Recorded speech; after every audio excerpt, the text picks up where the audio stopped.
சிச்சி ஹைஜீனிக்காவே இல்ல. நம்ம டிவில பாக்குற அந்த எல்லா ஜங்க் ஃபுட்ஸும் ஆட்ல காட்டுற மாதிரி பழங்கள், பால், கோதுமை அப்படி நேச்சுரல் இன்கிரிடியன்ஸால மட்டுமே தயாரிக்கிறது இல்ல. நாம நினைக்கிற மாதிரி குழந்தைங்க ஒவ்வொரு ஃபுட்டையும் நாக்கு வழியா ருசிச்சு சாப்பிட்டு எனக்கு திரும்ப திரும்ப இந்த பொருள் வேணும்னு கேக்குறது இல்ல.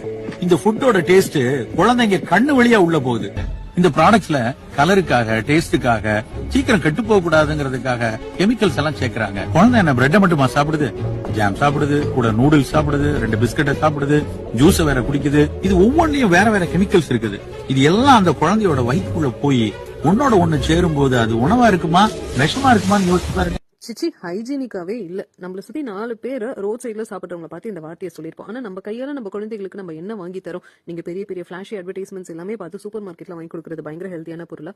கொஞ்சம் யோசி. ஒரு பாட்டில்ல பாய்சன் எழுதி கொடுத்தா அதை கொடுக்க முடியுமா உங்களால? முடியாது இல்லையா? ஆனா ஃபுட்ல நீங்க அதெல்லாம் கொடுத்துட்டு இருக்கீங்க. மாறியே ஆகணும். At least for your next generation. எவ்வளவு கெட்டதும் இருக்கோ அதுக்கு ஈக்குவலா நல்லதும் இருக்கு. Choose the right one.